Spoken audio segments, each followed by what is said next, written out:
Hi everybody, I have a finger puppet tutorial to share with you today, but first I want to show you the difference between the peg dolls and the finger puppets. The peg doll is on the right and it doesn't have a place for your finger, and it's also a little bit shorter. Alright, so the first thing I want to do is pick out some felt for this project, and I'm going to end up choosing some black and red. Both of these are 100% wool felt, and you can find them at achildsdream.com. This is some worsted weight lamb's pride yarn, and I'm also dipping into my scrapbook supplies for a few embellishments for this project. Alright, so the first thing I want to do is work on the hair. This is typically my starting point with most finger puppets. It's also the longest part of the whole process. So I wrapped it around my finger several times so that I can get about the right length for her hair. She's going to have long black hair. And then before I glue this on, I want to make sure that I'm putting the hair in the right position. You can see there's wood grain going in a particular direction, and I just want the face part of the finger puppet to have the circular grain on the front. So now I can go ahead and glue that hair on top of her head. I am using a hot glue gun. It makes it so much easier to work with, but it is fast and it is a little bit messy, so you have to be quick, you have to be careful. I'm also not being super careful about the glue on top of the head because I know that I'm going to be covering her hair with a little headband later, so it doesn't matter how the hair looks on top, it's going to get covered anyway. And something else that I'm doing too is when I'm pressing the yarn into the glue, I'm just using the very tip of my fingernail. That way I'm not burning my fingers to begin with and also spreading the glue all over the place. This can be quite messy if you're not used to it. Now, my children do make these finger puppets as well, and they've gotten pretty good about using a hot glue gun, but it does get very hot. So if you're working with young children, do supervise them when they are using a hot glue gun. I'm just going to add a couple more strands at the bottom here, and then her hair is done. So there's only two more things I need to do with this. I'm going to give her a little trim so that all her hair is the same length. It's going to be quite long, and I'm going to hold on to all these little trimmings because it's going to turn into her bangs. So I'm going to add a little bit more glue at the top of her head, and then I'm going to start putting some bangs in here.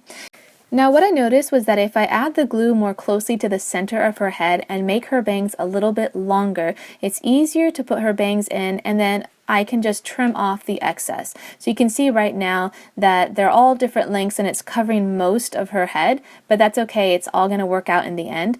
And I do want to add the bangs all the way to the very corner here. She's going to have a little headband on her hair, and her bangs are going to show through, as well as a few strands of the hair on the side.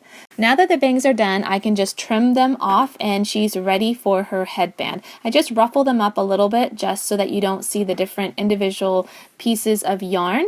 And in order to make her little headband, I just cut a large triangle out of the piece of felt, and then I just want to make sure that it's all centered, that it's going to cover her hair, and then I can add just a little bit of glue. You don't want too much glue at the top of her head when you're putting the headband on, otherwise it will clump and you'll be able to see the glue, like the indentations of the glue through the felt little headband. So I'm pulling out some of her hair so that it can be in the front and keeping the majority of her hair in the back, and then I can take those two little flaps and glue them underneath her head. Now I want to glue them directly to the wood rather than to her hair. So you don't need very much, just a little dab, and then you can glue it directly onto the finger puppet base. And then the same for the other side, although this time now it can just wrap around underneath and just glue on to the other flap.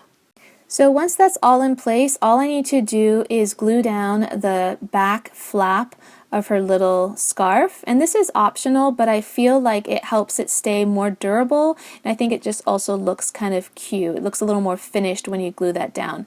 So for this piece, you're going to have to glue it down directly on the hair, so you again don't want to put too much down, and then hold it in place until it's completely cooled. Otherwise, if it starts to flap up before it's completely cooled, you're going to get that glue kind of stretching between her hair and the felt. So now it's time to work on her outfit, and I'm going to have black around the base of the finger puppet, and then I'm going to add a little cape over it. So I don't really need all that much felt for the front part, and so you can see there's a huge gap in the back. Now I did this intentionally because I knew she was going to have a little cape, and also to show you that even when you're down to your scraps, you can still make these little finger puppets because they really don't take that much felt to begin with. So I'm just getting it all in place, and I wanted this one just to be as her fabric just to be as tall as the finger puppet itself, and I'm going to show you at the end why that is. So I'm just trimming these little notches at the top here so that I can glue them down. It gives it a nice finished look, and that way the little flaps can glue on top of each other rather than clumping up underneath her neck, because the finger puppet molds have narrower necks than the peg dolls do, which I think actually looks nicer in the end. And you just want to be mindful of that when you are doing your felt up around the neck so it doesn't get too clumpy. Alright, so now the last thing I want to do is just add her little cape. And I don't do any measuring really. I do sometimes lay the finger puppet down on the felt just so that I get the right size, but I'm just kind of choosing remnant pieces on occasion. Sometimes they'll already have little notches in them because I used it for something else, and I just kind of work with the shape. It's kind of a nice creative challenge to see what I can make, although to be honest they mostly turn out the same. Alright, so I'm going to add a little bit of glue to the back. Again, not too much. You don't want to see those indentations when your glue cools. I do like using a hot glue gun over other glues for this. It is so easy, it is so durable, and because we're working with such high quality materials with the yarn and the felt, these finger puppets are going to last a really long time. We have some in our collection that are over 10 years old, and it's hard to tell that they are that old compared to the new ones that I'm making. So here's where that little accessory is going to come in. I'm going to add a little tiny bit of glue to the front of her cape, and I'm adding this little black detail here to make it look like a button. And then the last thing I'm going to do is trim off that excess. There's not much, but just a little bit. And for this one, we're going to have it just to the size of the finger puppet itself, and that way she'll stand up straight without tipping over, because typically I make my capes longer, which look really nice, but it makes for a unstable finger puppet when my daughter wants to put them up straight and play with them. So I did go ahead and sign the base of the finger puppet with my name and the date. It's just a new habit of mine these days. I really like the way this one turned out. She's so cute and adorable, and I love the mix of black and red together.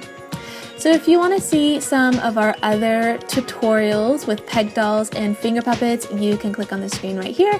And don't forget that you can find me on a daily basis by visiting me on Instagram at Pepper and Pine.